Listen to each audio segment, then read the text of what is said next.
What's going on, everybody? Welcome to the Habs Tonight playoff post-game show. The Habs win in overtime.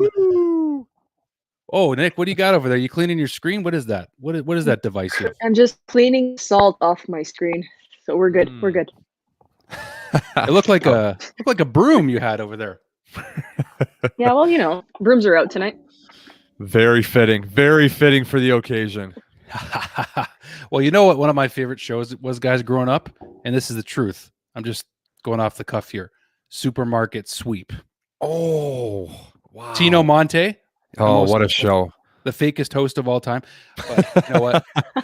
You watch it back, though, and his smiles are just like, it's so fake. Anyway. So how about those Habs, eh, guys? I should go out and take the dog out more often during overtime, eh? Holy smokes. Holy smokes, you guys. That was a quick one. Again, the boys are like, let's just end this quick so we can enjoy it. Huge win. Maybe the boys will have a shaker at somebody's house. COVID appropriate rules, of course, but wow. Toffoli was talking to my boy Kyle Bekoskas doing the interview. Yes, he's my friend Kyle because he's the man. Bekoskas doing a killer job as the ringside reporter, but he's interviewing Toffoli, and the first question or the first answer Toffoli gives me is like, "Yeah, can you hurry this up? You're killing my buzz. I want to go be with the boys." No way, that's what he said. He did. I didn't see after. Oh, that's beautiful. Good for him. And then he showed Mark Bergevin he was losing pumped. it. Just his high fives were hurting. I think he injured a couple guys' hands. No, I'm kidding. Hugging Cole Caufield too. The red suit.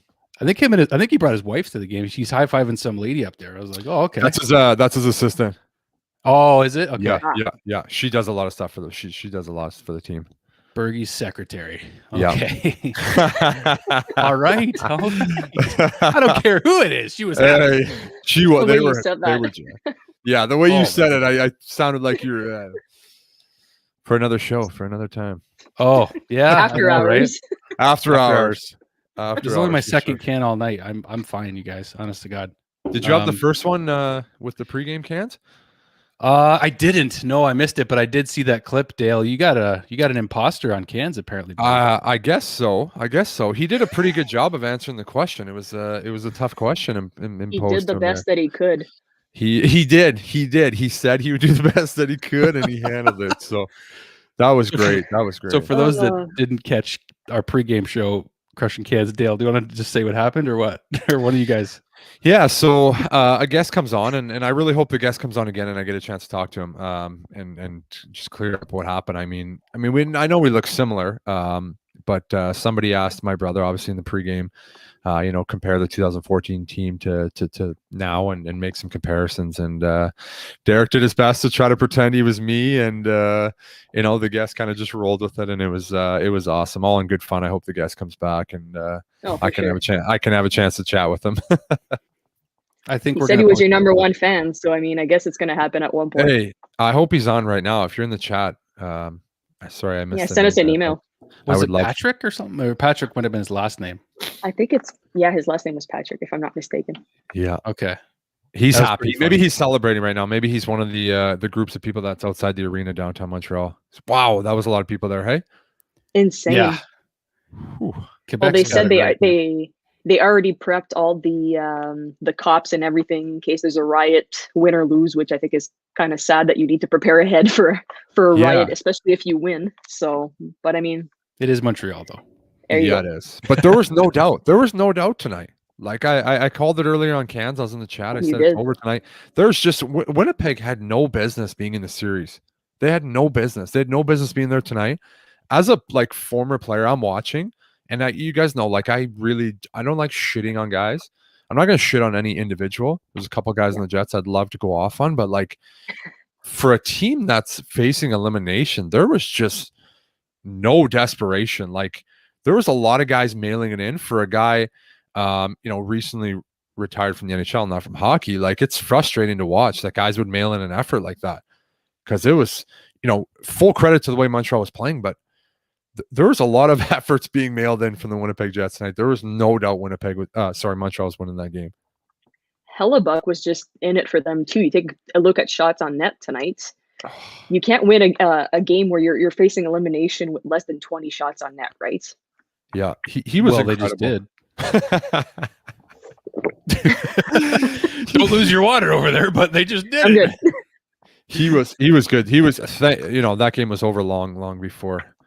If he wasn't in there, that could have been out of hand because, full credit to him. But dominating by the Montreal Canadiens. If it wasn't for Logan Stanley, they almost had no chance, right? And this guy was expected to be pretty physical, big kid. He's like 6'7". He's freaking Andre the Giant on skates, or whatever you want to call him. He's a big dude, young kid, and makes the biggest impact in this game. That first goal, I wondered if Carey didn't respect his shot enough. Does that sound weird to you? Like, because I think you're bang on. Even the second one's kind of weird. Like the first one, I think was kind of a weird angle. Maybe Carey thought it was going to go off. I don't know whose stick was in front of him. Maybe he was waiting to read that, and it just came off hot. Like that's an incredible shot from that angle. And then the second one, like he just clean misses it, but I don't think he expected him to hammer it that hard. Like, you're waiting for it, and then boom, it comes. You can't react in that time. So good for Stanley for picking up his first 2 playoff goals, and too bad they didn't win though. Let's go. Says the Winnipeg boy, Dale Weise. I love it. I love it. Yeah, exactly. Hey, that's right. This is quick side note. Maybe I can get in the Winnipeg Jets building now and start training and skating again. So, see what happens. So I was hoping they lose quick. So boom. The only reason why. Love it. Well, go ahead, Annik. No, go ahead. That's fine. No, it's all you. Ladies first, dang it. I was going to say a few people have requested it in the chat, so it needs to be done, and I'm sorry for the noise, but... Yeah, ring it. No one's sorry here.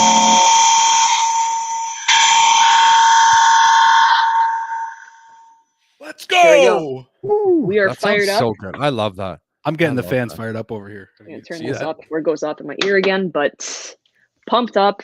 Here you go, you guys. And Nick, your background is dope too. You just upgraded the lady cave or whatever you got going over there. I'm in my dad's man cave. So okay. This is well, you know what, Dan? Area. It's the ladies' cave tonight. Dan, the man. Step aside, Dan. Thank you. No, we love you, but that Sean Beliveau jersey looks sick. Is that a picture of him too? We got Beliveau. We've got Carey. We got Subi. We got Lafleur. Beautiful. Rockets and the other Rockets upstairs. Yeah, it's nice. Just nobody can say the name. Nobody can say the names of French players like the people who genuinely speak the language. Am I right? Like Lafleur. I can't do that. I can't say that. No, not a chance. Like you take us to school on French, Nick. That's all. We have a guest in studio, actually, our first one of the night, which is Joshua. So welcome, Joshua. Hey, guys. Josh, what's going on? Not too much. How you guys doing tonight? Oh, pumped up, buddy. How about you? Up. Oh, I can't get over that Caufield pass. Unbelievable. Great play. Hey? I can't get over that playoff beer, Josh. Oh, thank you. So good. So good. Is it weird that I want to touch it? Is it weird? Because that's a beautiful thing. please, Josh. That is gorgeous, buddy. Thank you. I'm excited to be on. I've been trying to get on the past couple times, but I either missed it but I'm excited to be on and get to see everybody. And Dale, big fan, bud. Nice to meet you. Thanks, man. Pleasure to meet you. I'm glad you got a chance to go on. What a time, too. Series clinching win. No better post-game show to be on. Oh, that's awesome. What'd you guys think of just the resiliency of the team tonight? Just when it was tied 2-2, I'm like, oh boy, here we go. And they just was feeling that too. Oh man, stressing, but they, like I said, they kept the heart in and they played hard. That third period was unbelievable. I think it was just like the first time in this series where we had a little bit of stress and pressure. I mean, as fans, I'm not sure the guys were feeling it on the ice there, but for me, as soon as we blew a 2-0 lead, I just went the whole great working those second period periods again. So just a little bit concerned, but I mean, we were still getting a lot of plays done and shots on net, so I wasn't too worried. But I mean, it could have went either way tonight too. Remember when we beat Toronto when we had barely any shots on net? They could have done that to us tonight too, right? Yeah, well, Hellebuck was unreal this series. He kept his team in it, and good on him. He played awesome, Vezina Trophy winner. So you're gonna expect it from him, but we found the way. And like I said, Suzuki battling in the corner, and then Caufield pulling it out right over to Toffoli. Unbelievable. Very friggin' awesome. It's not even just Caufield's scoring that has me enjoying watching him lately. It's his quick hands. Like, the kid's got quick mitts, and I think it was Bieksa that said it too. Like, he should be passing maybe more than shooting sometimes, because look at what he just did. Yeah. Well, the thing is with him, everybody's been talking about his shooting and his shot. He took a lot of shots tonight, but that's what I've noticed since he's been in the lineup in Game 3 against Toronto, was his passing is just unbelievable. He tape to tape, through traffic, through sticks. Unbelievable. He can handle the speed of the game. I think that's, at least so far, the more time goes on. He's getting a lot of ice time too. That's what I like, is they're not protecting him. They're not trying to bury him on the third or fourth line. Like, he's on the second line with Nick Suzuki and Tyler Toffoli, and man, like, that's such a confidence booster. Like, for Suzuki too. Like, just, you gotta love the way Nick's playing. I'm getting his name on the back of my jersey. Oh, for sure. I've already booked it. Just love that kid. The kids are stepping up. It's fun. It's fun to watch. Yeah. Oh, it is. And Caufield's smile there. That is just like, I don't know how that cannot get his team fired up. Just seeing that kid smile, unbelievable. Yeah. It's fun to watch, man. It's fun to watch. I wonder if we're gonna get what's his name, Dale, the guy who Cole Caufield's agent that comes on the show sometimes. What's his name? Oh man, he's got to be watching for sure. He has to. There's no way he's not on right now. There's no way. He's got to be on for sure. I think it's Pucks and what's his name? It's like Pucks and something. I can't remember. Yeah, it is. He comes on with his his show title, right? It's, Michael. Yeah. Yeah, Michael. Okay, that's it. That's it. Well, I got a question. I got a question for you guys. So I've been watching the Avalanche and the Vegas series, and I've been watching it with my dad, and it's usually on after the Canadiens game, and it's like, do you notice, Dad, that they're just the pace is so much quicker than our games that we played again? Toronto was a little fast.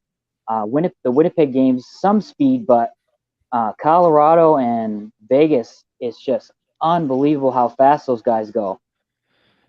Yeah, I made a comment on Twitter, and it wasn't even derogatory towards the Montreal Canadiens series, and I got absolutely shredded for 2 days. I didn't really respond to that one, but I said kind of the same thing. And it's no disrespect to Montreal or Winnipeg. Right. Just visually, you're watching those games, and it's you can put it on mute and just watch the game. Those are two incredibly deep, talented teams that are so fast, so physical, and have elite superstars. And, they don't have guys like Pierre-Luc Dubois just out there for a Sunday skate mailing it in, because, like, every single guy's all in. And the crowd makes a difference too. Like, but how about Montreal's crowd tonight? Let's screw Vegas and Colorado for a second. Montreal sounded loud. Like, that's the loudest you could hear them on TV. Hey, like, I loved it. You could just, how about end of the third period too, when the boys were buzzing, they had them ham there. Unbelievable. I was hoping the building was going to erupt if they scored. You could feel it coming. Yeah, you could feel it coming. It was just delayed. Yeah, well, outside too. Do you see the crowd outside? Yeah. Unbelievable. I saw that. So, that was fun. It just feels like, it feels good to see that for sure. I just want to throw this out there really quickly, just to everybody watching. If you're a first-time viewer, please subscribe to the channel. If you want to get on the show with us, you can email us tonight at live@habstonight.com. Like and subscribe while you're on here, and we got some other calls to get to. But Josh, we really appreciate you coming on, buddy. Hey, thanks for having me on, guys. Like I said, awesome. Annik, Drew, Dale, you guys have a great night, and I'm hoping that pleasure to meet you, buddy. Next round is going to be good. Have a good night, guys. Absolutely. Cheers. You too, buddy. Take care. We'll see you soon again, Josh. Yeah, he's right, man. I mean, like this is where the challenge really begins, right, guys? Because like this next series is not going to be like the first two at all, I feel. No. It's going to be a real challenge starting now. And sorry to cut you guys off, but just before we jump on with John here, we have somebody who sent us an email. If I'm pronouncing the name right, it sounds like Shay. She said this is the third time or fourth time that the dog sits on a jersey and we've won. So here's a picture of the puppy. So I just wanted to point that out. So A few people tonight sent us some emails, not to come on the show, but just to tell us how they appreciate the channel and everything. So thank you to everybody who's sending us stuff. We read every message, and we're truly grateful for that. So thank you for sending your puppy pictures. We will always appreciate them.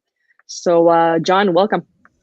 Hello, everyone. Congratulations. John, as a Leaf how fan, are you? I'm good. How are you? As a Leaf fan, it hurts me to say. Humble man, John. You are a humble soul. I am. It was a great game. I watched it in French, but whatever. En français.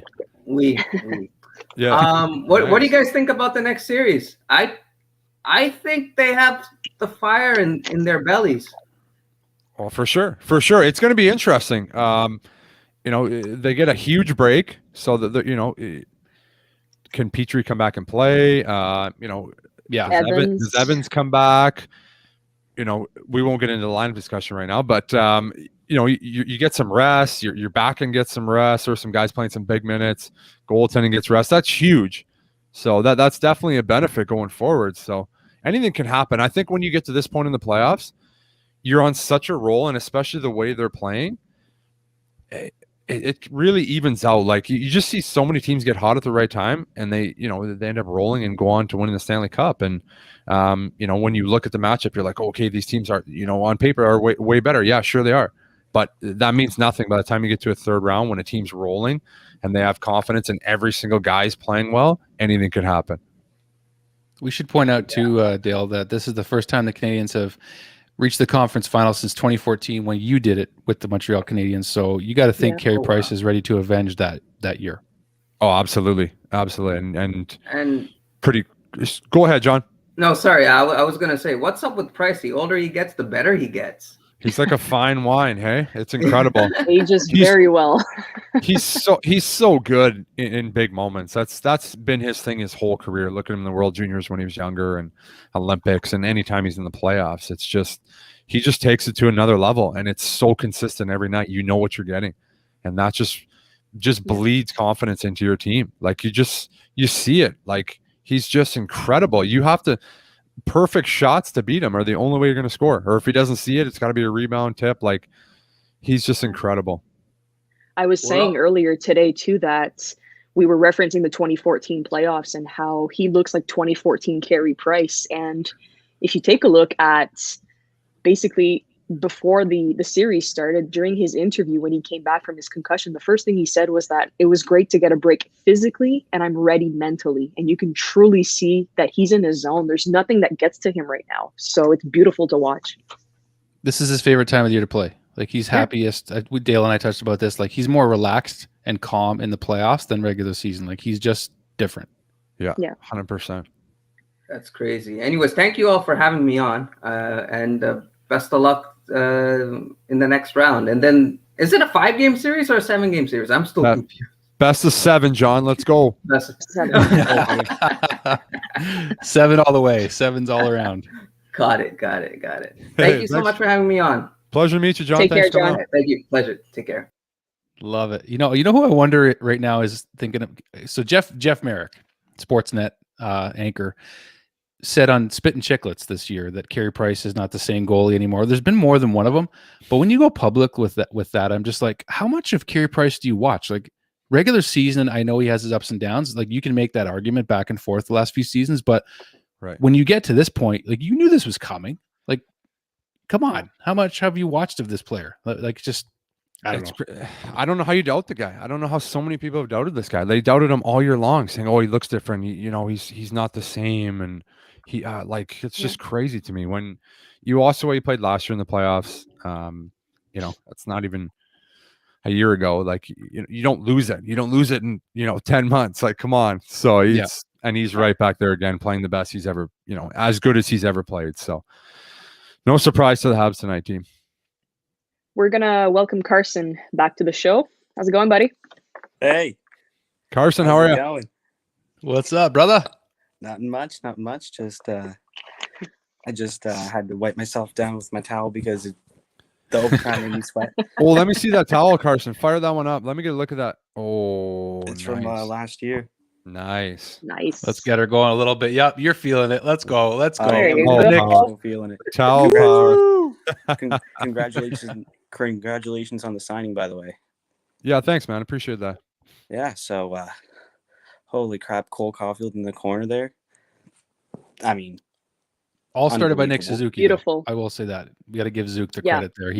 He made that play happen. He battled it. Forget who was in the corner there. Wasn't Morrissey or something? No, I can't remember. Who was it? Wow.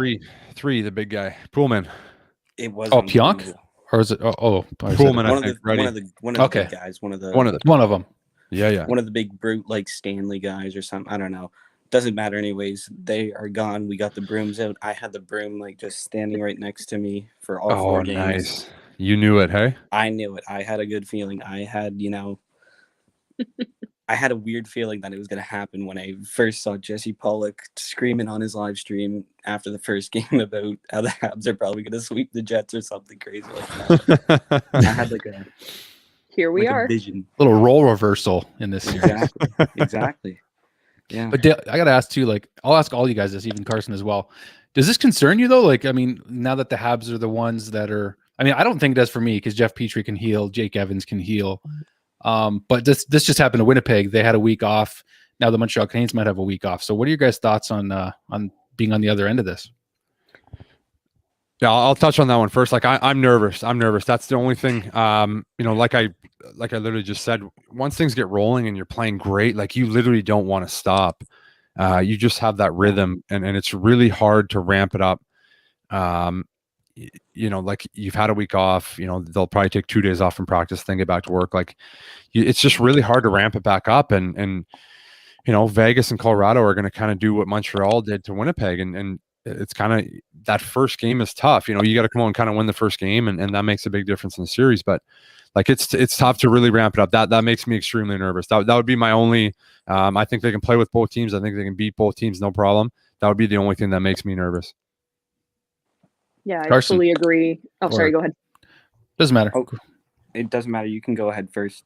I was going to say, I fully agree with what you said, Dale, it might lose the momentum like the Jets did. That would be a worry. But I think we're such on a high right now of we're not even supposed to be where we are. We were supposed to be out in 4 games against the Leafs, right? So we're playing for the fun of playing. I think it's not a pressure to get to the end. It's not our year. We didn't give up everything to be here. So I think we're on a decent path.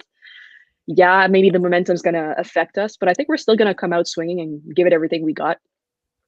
Yeah, I totally agree. Like, I don't, like, if I'm going to be 100% honest, I did not have high hopes this year because of COVID and all that. I didn't even think there would have been a season. I was glad there was a season. At the end of the Sportsnet broadcast, there was, they said something about making it last into the last team to clinch the playoffs. And then they're on top of Canada right now. So I think, like, because in 2014, 2015, we had an amazing year, and then Kreider happened, which still haunts me to this day. But me too, buddy. That's me too. Yeah. Dale had a front row view of that one. I would have had my fat Stanley Cup ring right here. I would have been showing it to you. Yeah. Well, I mean, hey. You never know. Hey, if we win the cup this year, I think they should give you one just because of how impactful you've been. We'll get some replica ones for the Habs tonight, for sure. Just text Mark and be like, or just text Jeff or something like that. You owe me for trading me. Exactly. Yeah. Hey Jeff, send me a $100,000 ring, bud. Let's go.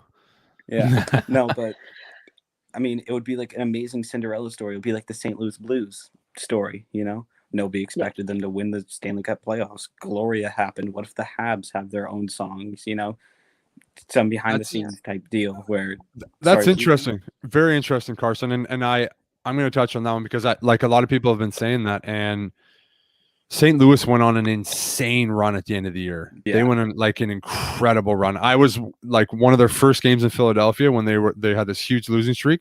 I was the first win in Philadelphia. I was there. And, this goalie comes in and it was like, who's this Bennington kid? And we had a interim coach at the time because our coach got fired, and coach starts shredding the guy. He's like, he's in the minors, not a very good goalie. Wins that game, shuts us out. Boom, goes on to win the Stanley Cup. So it's a really different feel from St. Louis to Montreal for me, but similar as in like, again, kind of Cinderella, and they're on an absolute heater right now. And, you know, St. Louis went on it for 4 months. You know, Montreal has to do it for 2 rounds. So it's so possible. So possible. So I agree and disagree on that one for you. Yeah. Anybody else kind of confused on what like the Canadiens team was posting today on Instagram and Twitter with the guy, the 2,500 fans, 25,000 fans? Oh, I heard about that, but I didn't see it.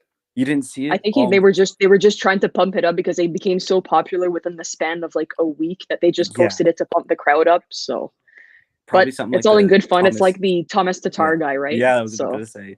Tatar. There you go. Decent impression. Yeah. Listen, we have a few other guests that are trying to get on here. So thank you so much for coming on the show. No problem. See you guys later.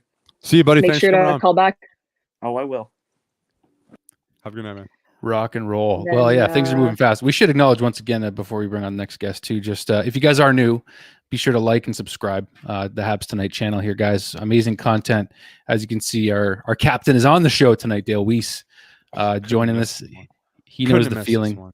You know, Dale, you missed that feeling, I'm sure, watching this just after winning another playoff round. Like that's got to get your juices going, buddy. Man, it's so good. A sweep too. I remember when we swept Tampa in 2014, like just getting in the room after doing something that nobody expected you to do. You're with all the boys. It's just unreal. It's such a good feeling, man. You can't beat it. And then Burgess high-fiving everybody on the way down. He had a lot shorter hair back then. A lot shorter hair. My God. His beard wasn't as big. Still in shape though. Same shape. Still jacked as a frickin', like looks like the Hulk, eh? Like kind of Hulk. Yeah. Playoff shape. Lou Ferrigno. Still ripping out of his shirt. Mark Ferrigno. We're gonna welcome Tracy back. Tracy McPhee, first time guest. Just kidding. This is actually my sister. So we can't hear you, Tracy. Tracy, we can't hear. You've been on the show before, Trace. Come on, you know what to do. Come on, Trace. You got this, bro. You got this. Oh. Trace? Nope, nothing. Keep trying, just like the Habs. Keep plugging away. You'll get there. Can you hear me now? Yeah. There you go. Tracy, how are you? Good. How are you? Excellent. Awesome. Nice to finally get on when you're on. Oh, I'm happy to be here with you. So pumped, man. That was so exciting. Just insane. Incredible. I think my sister's excited to talk to you, Dale. She's been like super supportive of this whole gig I've been doing with you guys. Yeah, so, good. You should be. Dekes is killing it. Did you were you nervous going into overtime? Yeah, I definitely had some butterflies for sure. But I didn't want to, after I was shooting them out, playing them the whole game, I was afraid that, one silly shot was going to go in or get tipped in or something. So I was a little bit worried about that. But I know. I felt the same way. I was getting pissed off in the third period because the Jets had no business being in the game. And I was like, if they score a goal and win here, I'm going to smash my TV because they have no business being in this game. I was getting mad. I was only frustrated about that. I was like, they should not win. Right. They have no but Carey's so solid in there. I knew it had to be something special. Yeah, for sure. And shout out to Phil Danault. I thought he played amazing tonight.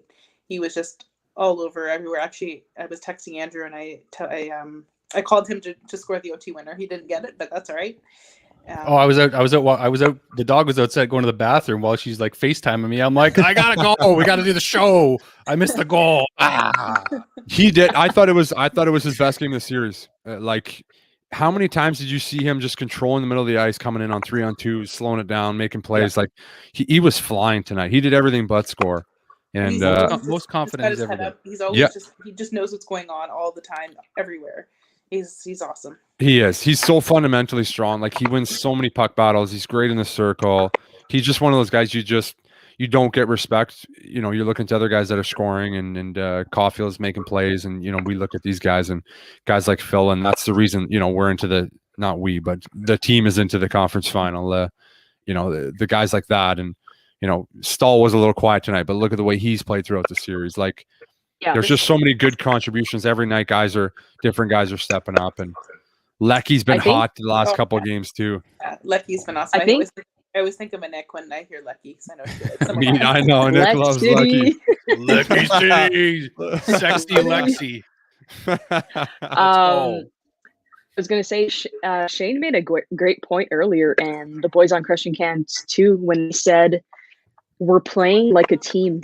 It's not a one-man line or a two-man line or just a one line itself. It's a full team right now. And if somebody's having an off night, like I don't want to say that Eric Stahl was having an off night, but he was having a quieter night than he usually is having. So it was just a team, a series won by a team. It wasn't just a one-man or a two-man show. I mean, yes, Carey was standing on his head the whole time, but it's nice to see the whole team coming together, the power play coming together, and the PK has been just insane this series. Well, and they showed like the time on the ice time, all four lines, like they're pretty close together. I mean, Danault was playing quite a bit more than everybody, but like just four solid lines right now that are just rocking and rolling, and it's so exciting to watch, because it doesn't matter if it's the fourth line or the first line. Like it's almost like there is no fourth line, I feel like, right now. That's the story. That's the biggest one. That's what Gally said, right? Yeah. Yep. You look at every team that wins the Stanley Cup, they have four lines that play. And it's just always mind-boggled me when teams have a fourth line of either guys they don't trust or guys they don't play. It just never made any sense to me. You said like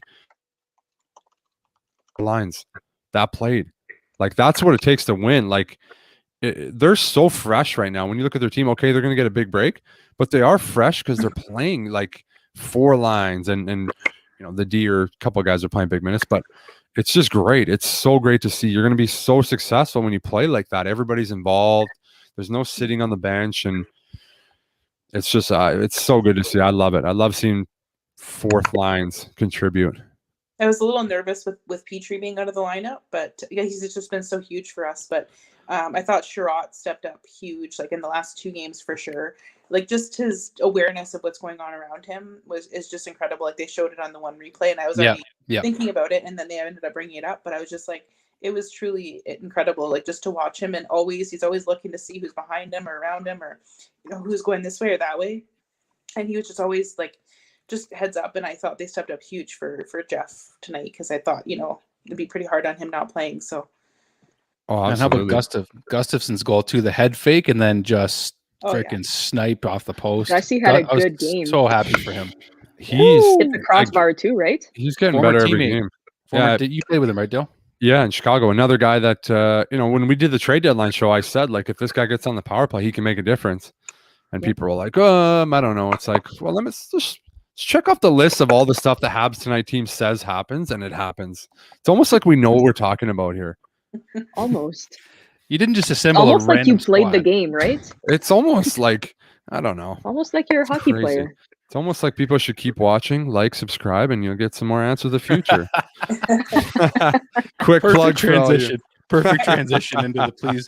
I do agree with Dale. It does make me a little nervous having this break, but just because we're just so hot right now, and I just feel like I just want to keep playing. Like that does make me a little nervous, because I watched a little bit of the game last night, Vegas, Colorado, and those are some two pretty amazing teams. And I mean, Vegas has just picked up their game in the last couple of games here. So, just to have us have a break and not have it, of course, like Dale would know, it would go either way, but it just does make me a little bit nervous. But I'm hoping the break will be good for those guys that are injured for sure. Yeah, to speak on the break, I'm kind of against the break, but a lot of people like to compare it to the 2014 team, the last team that made it to the conference final. We swept Tampa. We had a huge break, and we came out and won game one in Boston in overtime against the best team in the NHL. So it's crazier things have happened. You look at the LA Kings. What was it? 2013. When was it? 2013 maybe? No? 12 and 14. They won. Okay.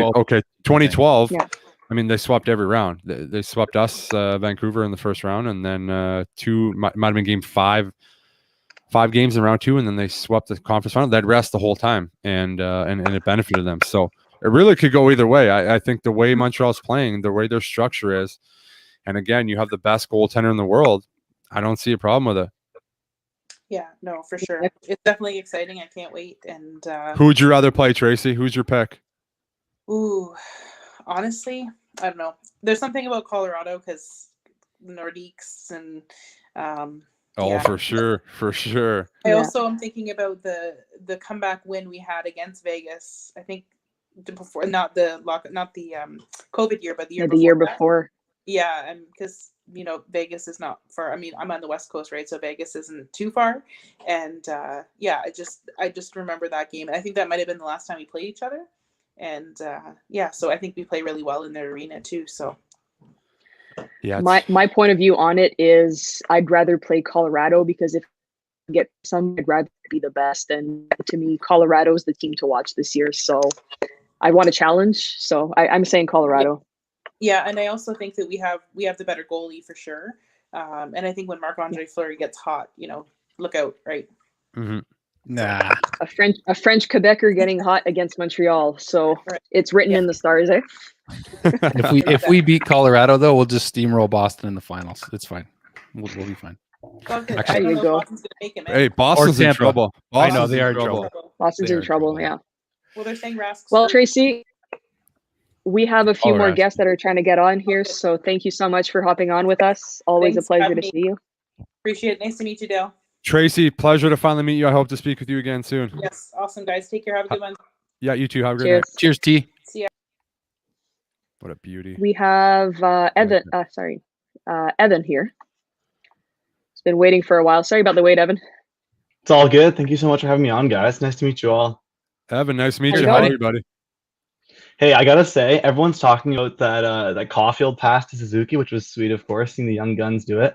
But how wholesome and how awesome was that seeing Caufield giving Bergie a big hug when Bergie was giving everybody, the big taps at the end and going to the locker room, seeing Caufield give Bergie a big hug. That was awesome. Just jumping in his arms. Yeah, that was so funny to see. I love you, Dad. That's like his son. It's like, thanks so much for finally calling me up. Thank you. That was a good moment too. Yeah, you're right. What did you guys think of Romanov tonight playing his first playoff game? Yeah, let's hear it. Evan, what'd you think, buddy? I was good. I was a little bit worried because I thought Romanov had a good regular season, but I read some comments online and it was true. Like Romanov he's smart, but you never know what he's gonna do, right? Like he's a capable guy, but sometimes he's a bit unpredictable. But I thought he played a really tight game. I knew once they put him in, they would rely on him pretty hard. And I know he had limited minutes, but I thought he played pretty well, pretty good. We'll see what happens once Petry comes to lineup. I think Gustafson's got that bottom pairing spot locked up, but we'll see. It's nice to know that we have that depth.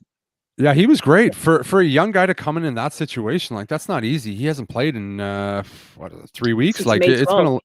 It's been a long time since he's played. So that's really impressive to come in and play with the composure that he did. I thought he played great.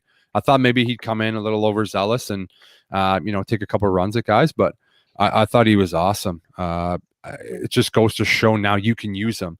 He showed he can come in when he hasn't played in a while and you can use him, which is going to be huge. He's reliable. Yeah. It's huge because maybe, you go into the next series and it's game 5, 6, and you need a guy, or game 7, you need a guy. He's shown he can do it. He can handle the moment, which is awesome. And, for his future, I think that says a lot about him as a player. But Dale, what are you thinking about these overtimes? I remember, I think actually the first time I ever really heard about you was 2014, Game 1 versus Tampa, when you scored that OT goal, Game 1. Yeah. Sick. How are you thinking about these overtimes? It seems like the Habs are just kind of clutching it. In the regular season, they didn't seem to be the best, but now it's playoff time. They're doing pretty well. Yeah, I think it was, I don't know which guy I chirped on Twitter. It might have been Eric Engels or Stu Cowan about 3-on-3. I think it was Eric Engels. And they need to pick up these points 3-on-3. And I was like, look at bud, there's no 3-on-3 in the playoffs. And I was getting shredded for that comment and people were losing their mind and stuff. And here we are. And the Habs look incredible in overtime. I like the way they get into overtime and they don't change their style. There's no backing off. And I found Toronto and both games, they ended so quick, but Toronto kind of sat back right away and waited, and Montreal hasn't changed their game in overtime, and I love that. That just shows so much confidence in themselves, and it's such a positive moving forward. So I'm hoping for a couple more. I know it's a little stressful, but I love the feeling of OT. There's nothing better. Man, it's the young guys too. How sick is that? Oh, it's incredible. It's incredible, man. I think that when you're so young like that, you just you don't really know what the moment is. As you get older, you kind of understand how special it is to be in the playoffs and be in those moments. And as a young guy, you know, you come in, Caufield's out of college, you're just enjoying it. You're just having fun, man. And you don't really realize the moment. So it's awesome. Must be a thing with wearing 22, eh? Like there's something about it. It's a lot of overtime magic in it. Hey, like holy smokes. It's incredible. All right, Dale, can I ask you a question? I gotta ask you this. Yep. All right, I know you know the old classic Hab boys, or at least for me, you know, Price or Subban really well. I saw them play for my hometown Hamilton Bulldogs growing up. What are the odds? Because you know Subban's contract is ending pretty soon. What are the odds if that Subban resigns with Montreal in like a year or two's time? What are the odds? About 1 in 300 million. Oh, you hate to hear it. I just don't see with Berge as a GM. There's just no way that he, first of all, would come back, and second, that I don't think Berge would want him to come back. So I just don't think with the management that's in place that he would come back. Because I feel like, you know, Subban loves Montreal, right? Like 100%. If it was up to him and it was different management, he would come back. I bet you he would come back. There's no doubt about that. Loved Montreal. Yeah. There's just too many burnt bridges, right? Yeah, 2 years left on that cap hit too, right at $9 million. So yeah, that's tough. That's tough to take on if you're any team at this point too. Oh, for sure. Yeah. Yeah, that's tough to hear. For sure. Good question. Evan, we have one more guest that's going to be coming on here. So thank you so much for calling in. Make sure you call in again. It was a pleasure to meet you. Thanks so much, everyone. Nice to meet you guys. Pleasure to meet you, buddy. Talk soon. Thanks, Evan. Talk soon. Bye. Now we have Bryce here, who's been on the show a few times. How's it going, buddy? Bryce Nation. Bryce. Good evening, guys. Yeah, look at the mug. Look at the mug. Oh, nice mug. Real nice mug. I'm from Hamilton too, so shout out to Evan, a Hamilton boy as well. Talking about the Hamilton Bulldogs, and it reminded me of running into Max Lapierre and Kyle Chipchura at Hess Village and having a drink with those guys. So nice. How was that? Those are two guys I would really enjoy to have a drink with. Right, that would be awesome. Two entertaining guys. I was fucking starstruck, and it's like, you know, these guys play for the Bulldogs, right? I don't care. They're Habs. Lappy's a gambler too. I bumped into him at the casino, so. Wonder how he used to do. I bumped into him at a blackjack table one time. Big gambler, big card player.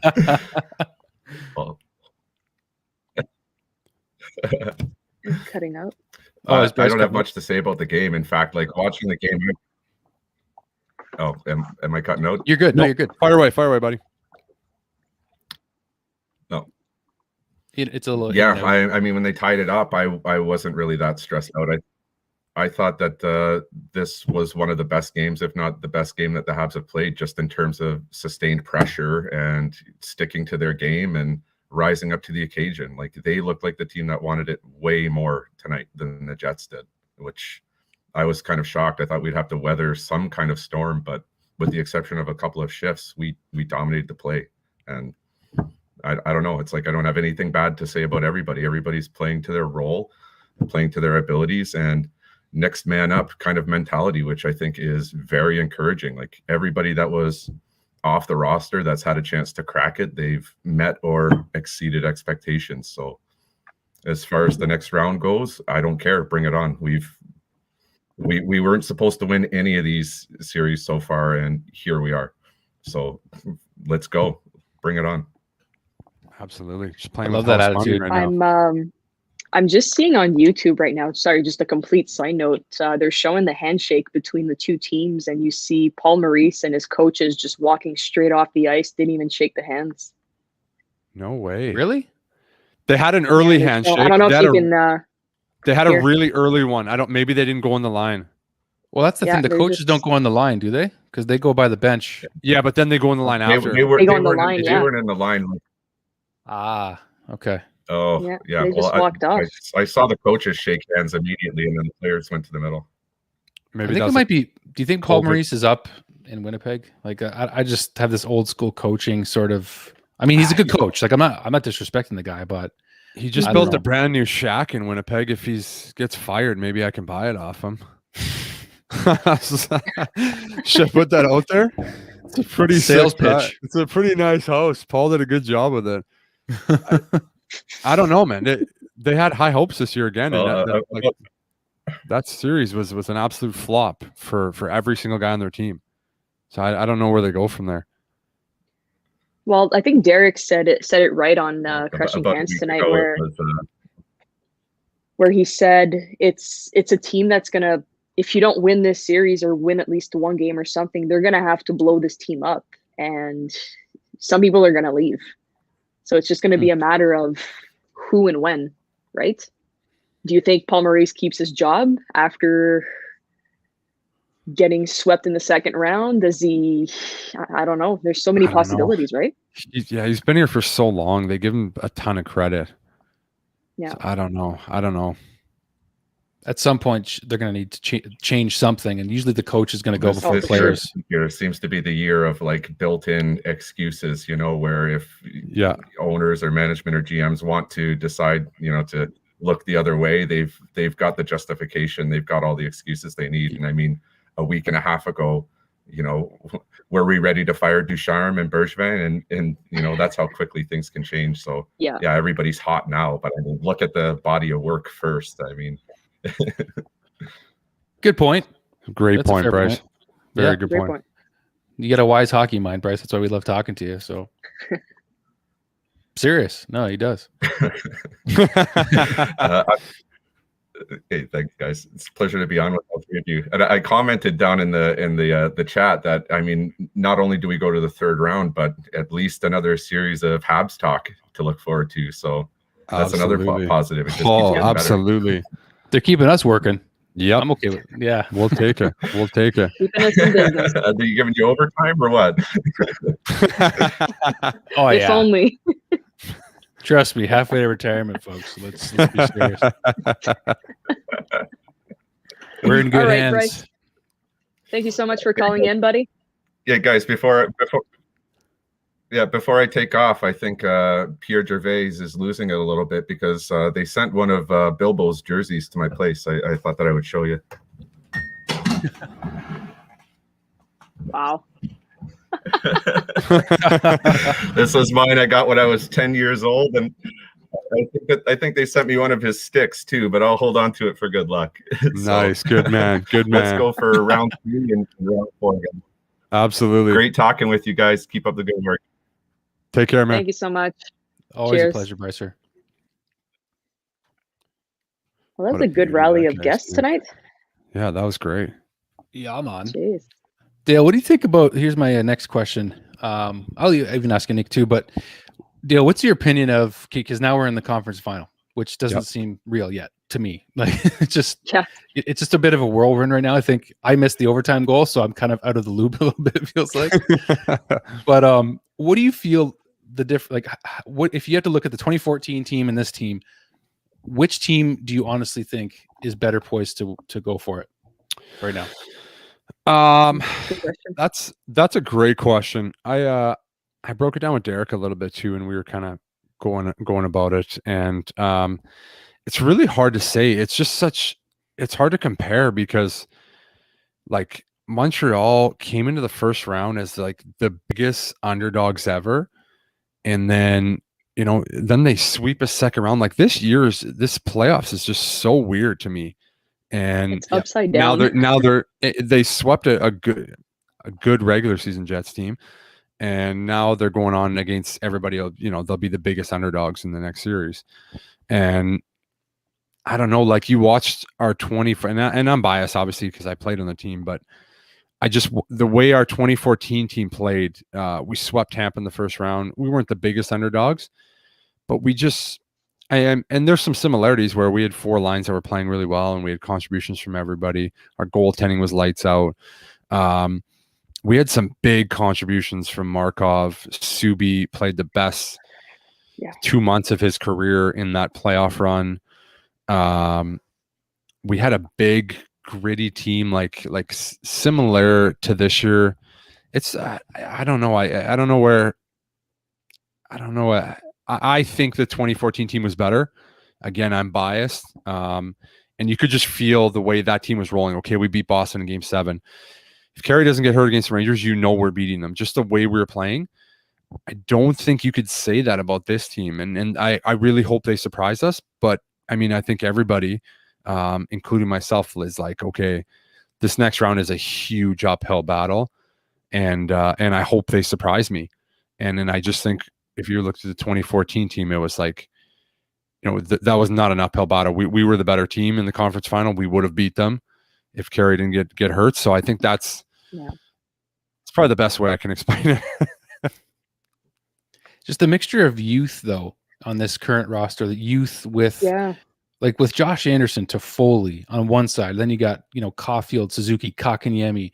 On D, you got Romanov, you got Weber, Petry, and then Kulak even. Like, just such a mixture. You got Galley up front. Like, just a mixture of veterans and young guys that, like, this is finally seeming to come together. And I'm curious how it's going to turn out. Yeah, it's coming together at the right time, like the absolute perfect time, which is, doesn't matter what you did at the beginning of the year, doesn't matter what you did in the middle of the year. Like, they've got hot at the right time. Everybody's playing so well at the right time. Obviously Petry gets hurt, which is a huge loss. I'm hoping he can come back and play with that. We'll see how effective it is. I don't know. But it's a huge loss. So it's going to be interesting, man. I'm so interested to see how it plays out, because it's like you just, there's that hope and there's that little bit of belief that, like, okay, they've surprised us this far. They can continue to do it. And again, I think that comes down to having the best goaltender in the world. You always have a chance regardless of who you're playing.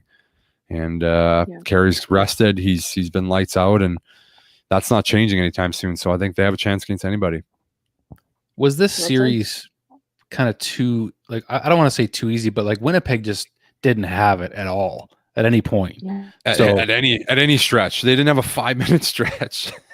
Yeah.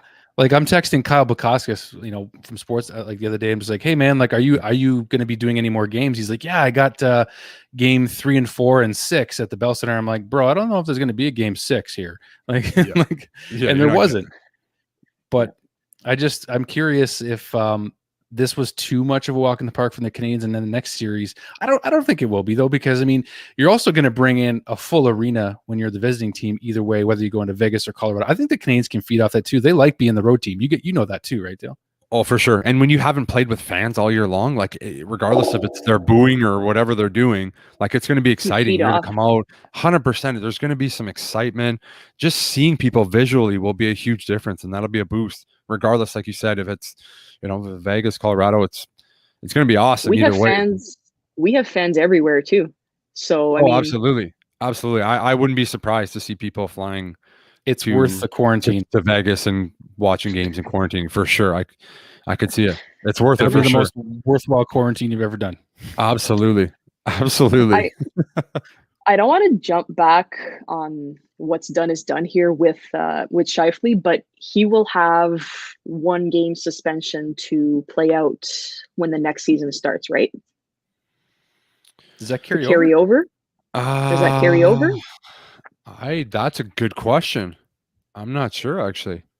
Because I saw a few comments of people saying like it's going to carry over and such. And I guess my question here is, if it does carry over, or if it doesn't, the next time we play Winnipeg, do you think there's going to be any bad blood regarding that?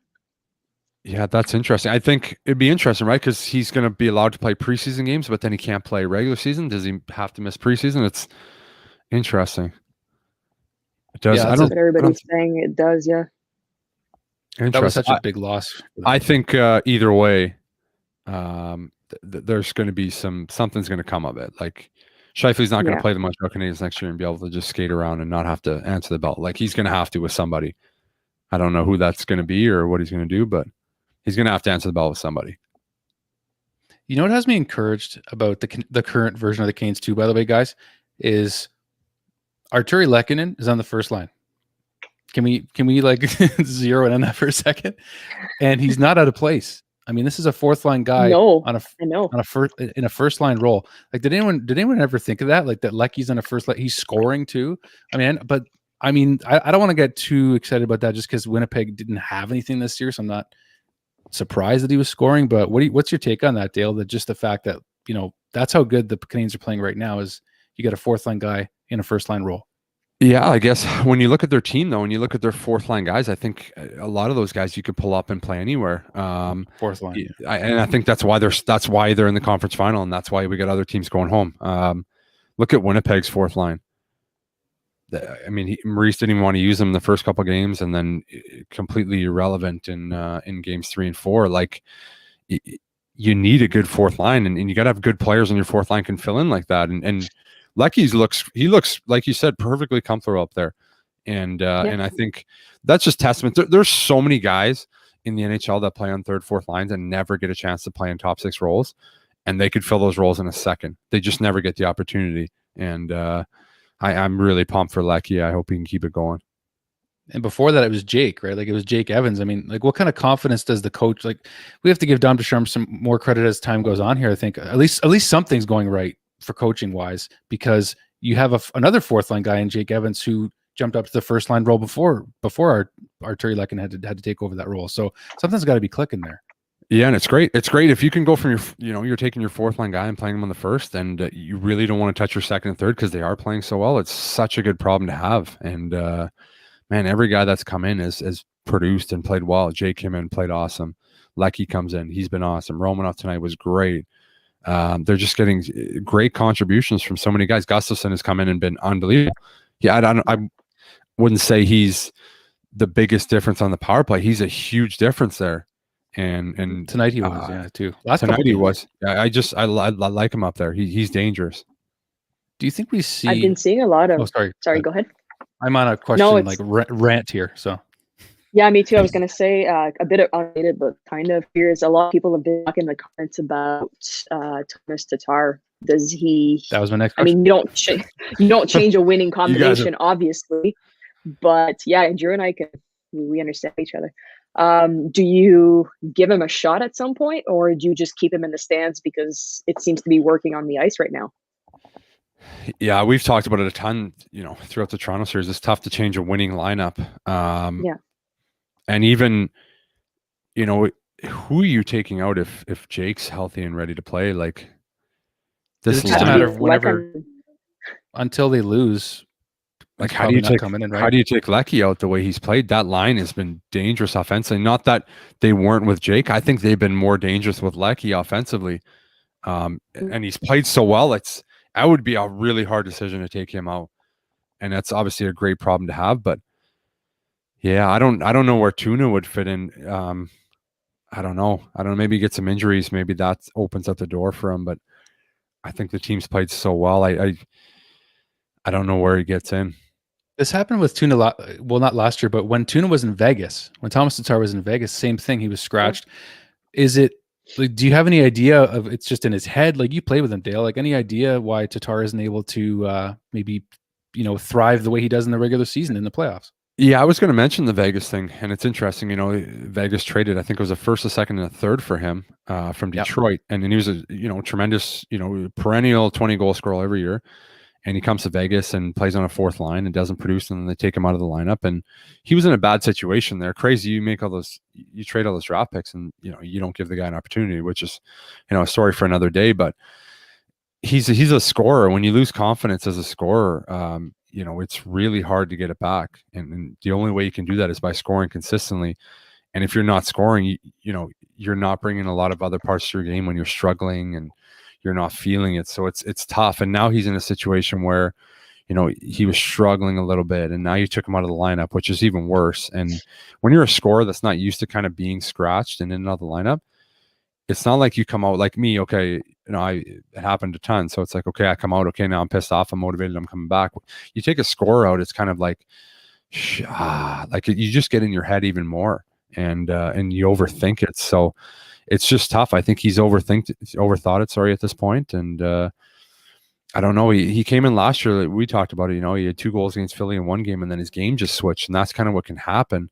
So you might need that offense in the next round. I don't know. Guy gets hurt. You take a guy out. I don't know what the answer is for him, but it was crazy. He struggled in the playoffs there in Vegas, and then boom, he comes to Montreal, scores 20 goals again, and revives his career. So It's crazy. Confidence is everything. Well, even like Bryce said too, like if he's able to jump in when he gets the opportunity and he does contribute, that's huge. I mean, that everyone coming in and like, as I forget the term he used, but just the next man up. Yeah, the next man up for the job, right? Yeah. So hopefully he can contribute if he does. I guess my fake situation here is, let's say Montreal ends up playing Vegas and we lose the first 2 games. Do you give Tatar a shot against his former team? Do you think he comes back on fire since he's been benched and he's playing against his former team? For sure.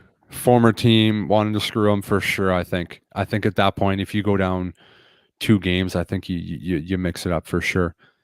I mean, hypothetically, depending on how the games go, if they're like crazy overtime games and the team plays well, but if you get your ass handed to you for 2 games, you got to make some switches, and it'll be interesting.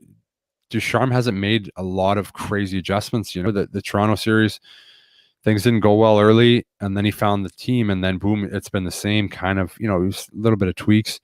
It'll be interesting to see a series that goes back and forth a little bit and not so lopsided. So that'll be interesting to see.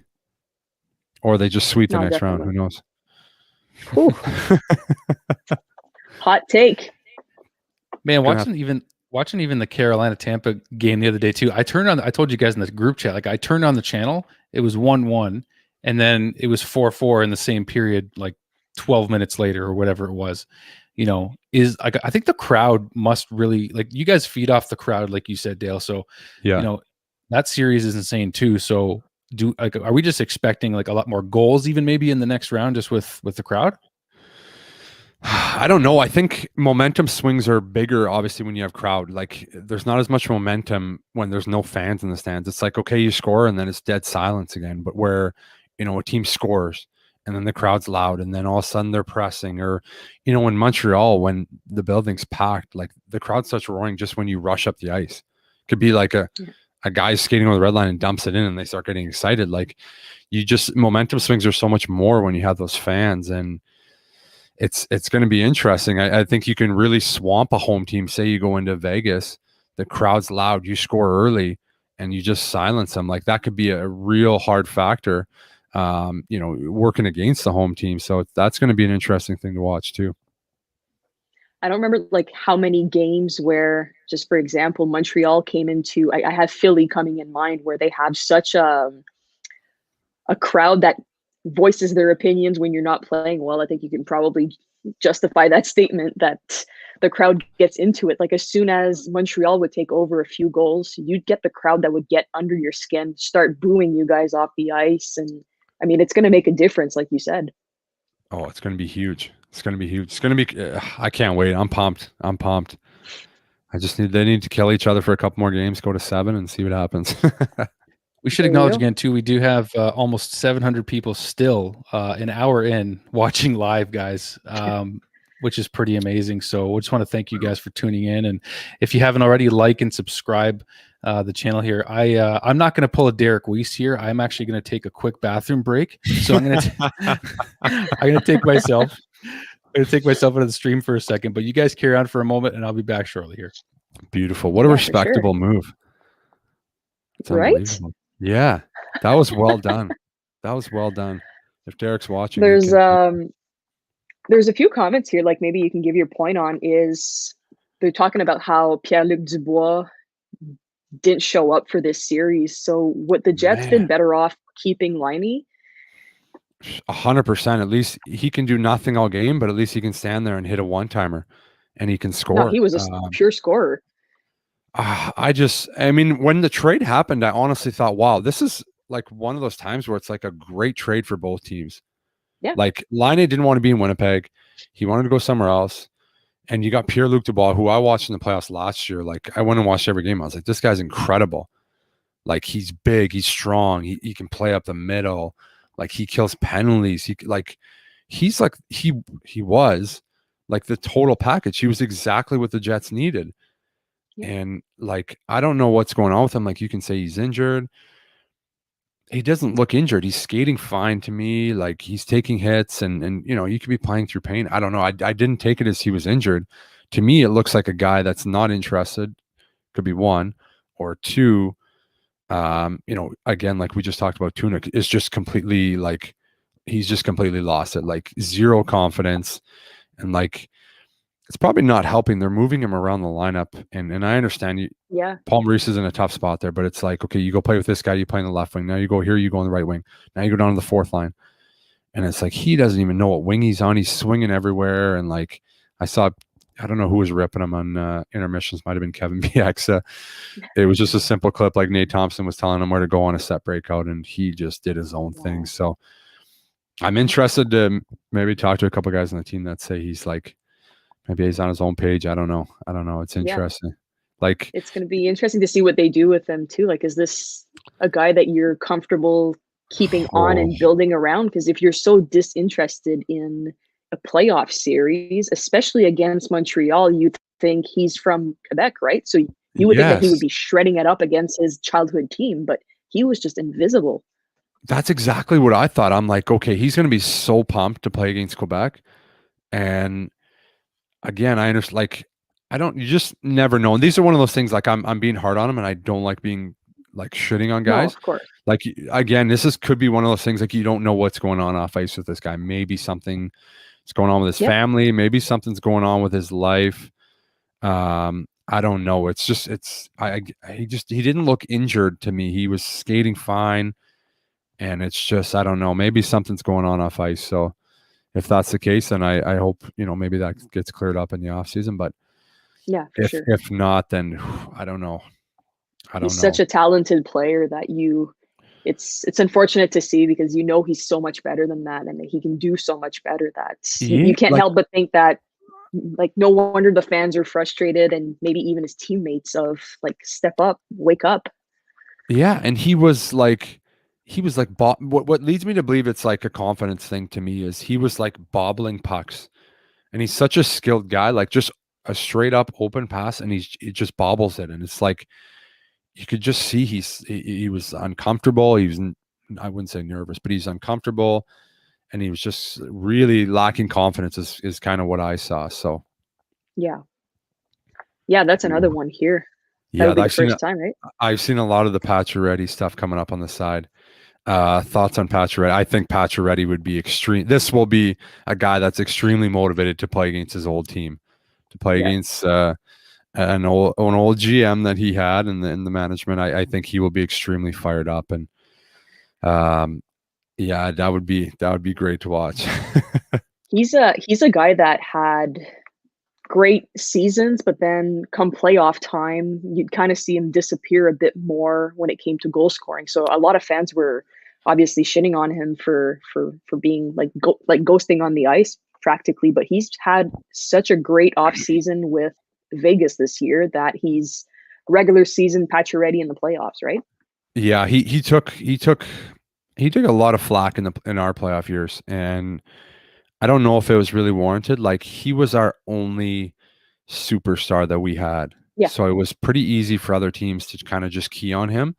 And it wasn't like, and again, I'm the biggest David Desharnais fan, and he was incredible. And he was a first line center for us when we played, but it wasn't like Patch was playing with, like an elite left winger and this incredible, like, top 10 center. Like, and again, no disrespect to Davey, but he was kind of left by himself, and he got shut down by the other team's top. Like, that's what happens in the playoffs. It's you need scoring from your other guys. That's why we were successful as a team those years. But he's just gone on to continue to score and be an incredible player.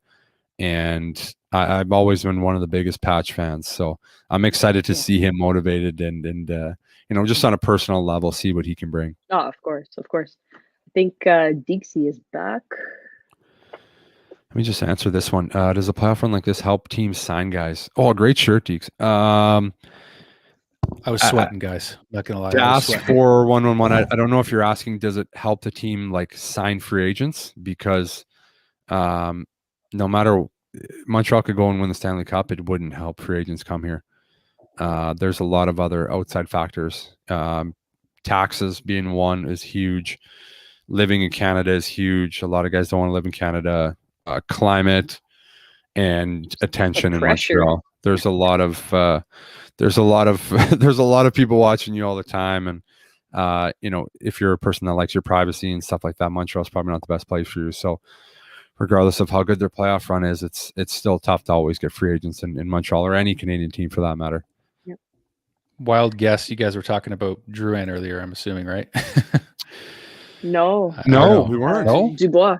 No. Oh, Dubois. I came in halfway to that, so I totally thought you were talking about Makes Drouin sense. the whole time. But yeah. So I'm curious to see, like, when are we going to get an update on Drouin? Like that's a player that just like off into the Did mist. you see?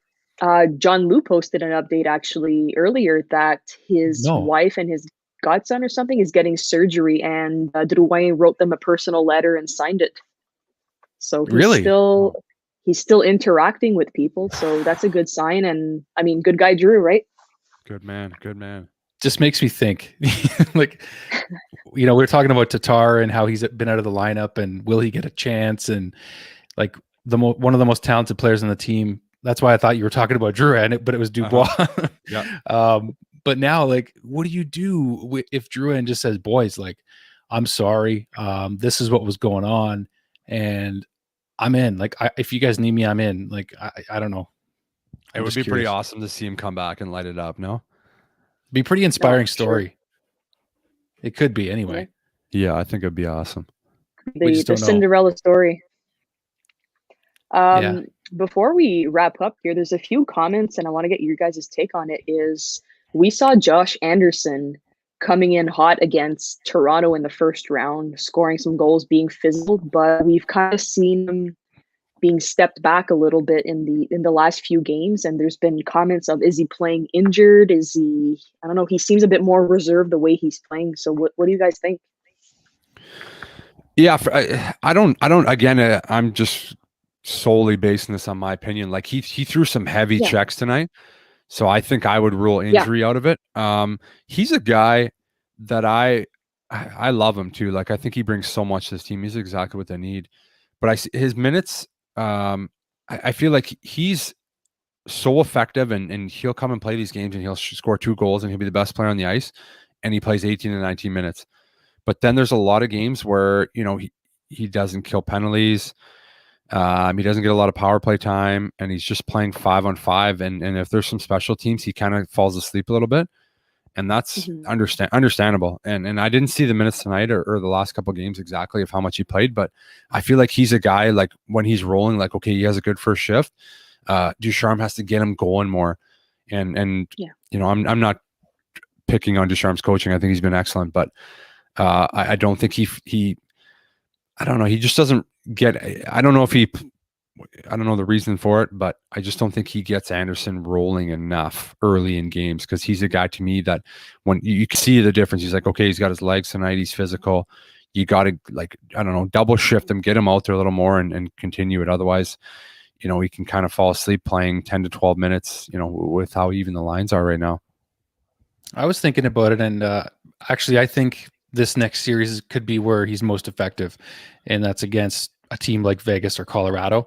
I think that maybe you'll see his role increased a little bit more. And I didn't really love him, playing with KK and Byron. I mean, Byron and Anderson are both really speedy guys, can be skilled guys too. And then you got KK who can do both as well, really. But I think Josh really will stand out in this next round when they really need to grind out some wins. And, they're not going to maybe sweep Colorado or Vegas. They're going to need that sort of power horse back. I think we'll see more of him really come to light in this next series. That's what I'm thinking.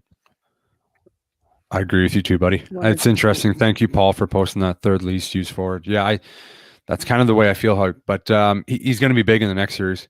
They're going to have to Armia, the way Stahl and Perry really grind and work the walls. Those are going to be huge against either of those teams. Yeah, like this series was about the fourth line of Perry, Armia, and Eric Stahl making such a big impact, right? So I think next series you're going to see maybe KK's line and Josh Anderson's line, stand out, right? We don't care who does it, but I think that as things get tighter and as games get more difficult, and maybe Montreal might lose a game or two or whatever, you're going to start to see Josh Anderson, and the guy that we saw in the regular season. I think so too, and then Maybe he gets the maybe he's got a little tweak or something going on. He gets the rest too, and we'll see him full bore for game one. It could benefit the team. I know it sounds like we're worried and stuff. It could. But a lot of guys might. I mean, even Galley is. I still don't think Galley's 100%. If I'm really being honest, I don't think he's playing bad, but I don't think he's. I think a lot of guys are. Like as you know, Dale, it's playoffs. They keep it quiet, right?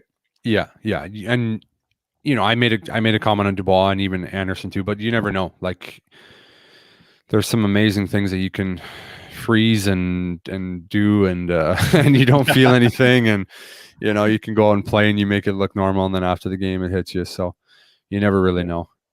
The beautiful man. I mean, Jeff Petry. We're gonna need like his two fingers are apparently fractured. Do we know which finger it is? I think it's pinky and ring finger. Okay, because I dislocated this one in the glass one time, and I didn't have to have the surgery. The same thing, they went in and like cut it open, and they thought I was going to need surgery, and I didn't. And I literally, it's not like, it's kind of weird now, like I can't really bend it and stuff, but it's actually when you tape it together, that's how I had to tape it. I had a 3-finger glove, and it actually isn't that bad. And it's bottom hand. We're both righties, so it actually might not be that bad. That's good news. Yeah, because you can shoot, you can pass. It's actually pretty comfortable. It's actually not bad. Well, they said it's going to need surgery in the off season. So I mean, first of all, he needs to take care of himself, right? So we'll see what happens, and best recovery to him, I guess. Yeah, we're going to need him, especially in this next series, to drive offense, defense, everything. So, all right, guys. Well, we've been on for quite a while here. We had a bunch of guests on. As you guys know, you're watching the stream. Montreal Canadiens sweep. I had to remember to say that, sweep the Winnipeg Jets. What a series! It went by quick, and now they go on to the conference finals for the first time since 2014, where our boy here, Dale Weise, played with the Montreal Canadiens. Got the 2014 towels here, and it's going to be fun to see what happens, regardless of who the opponent is. But we don't know how long we're gonna have to wait. It's 2-2 in the Vegas Colorado series right now. I'm excited for either opponent, just so things get amped up here, and really, I think we'll see that exciting hockey that we've been seeing in America, because in Canada we can't have that many fans.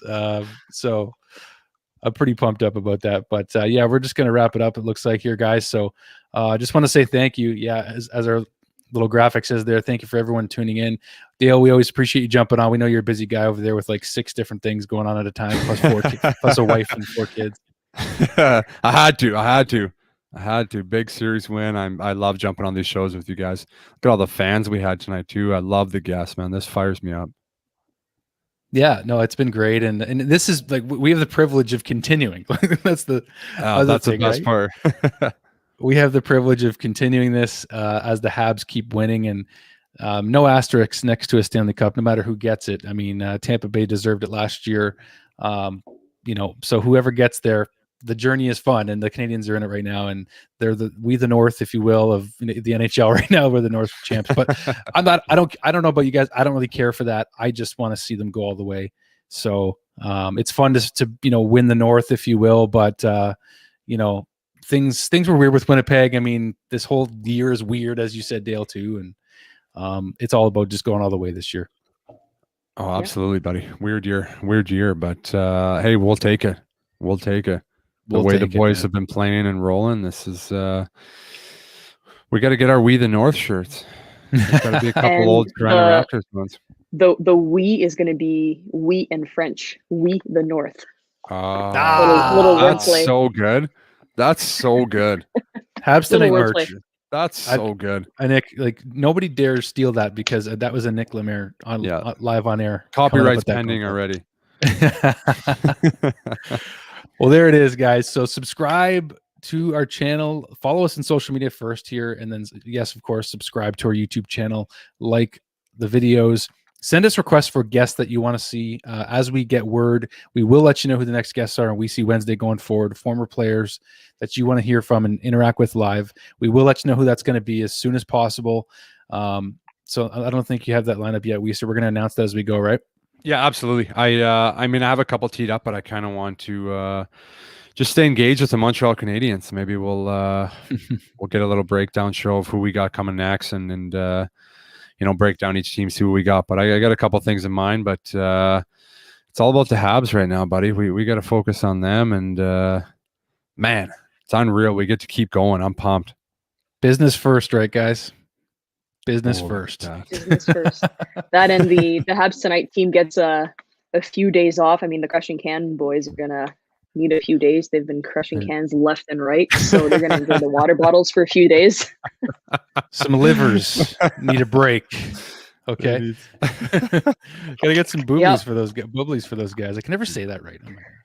Anyways, but thanks so much, everybody, for tuning in for this Habs Tonight playoff post-game show. Still 528 of you guys still tuning in live as we wrap up. We almost feel bad leaving you guys, but we gotta somehow go back to our families at the end of the night. So anyway, thanks again, everybody. Go Habs, go. We're on to the conference final. Let's enjoy this experience. And we'll see you guys throughout the week. We got our shows coming up. We're going to be releasing clips in between now and next series. Andrew Shaw's interview, lots of other stuff from this show going to be released. So stay tuned. Go Habs, go. And thank you guys for joining me tonight as well. Beautiful. Good night, guys.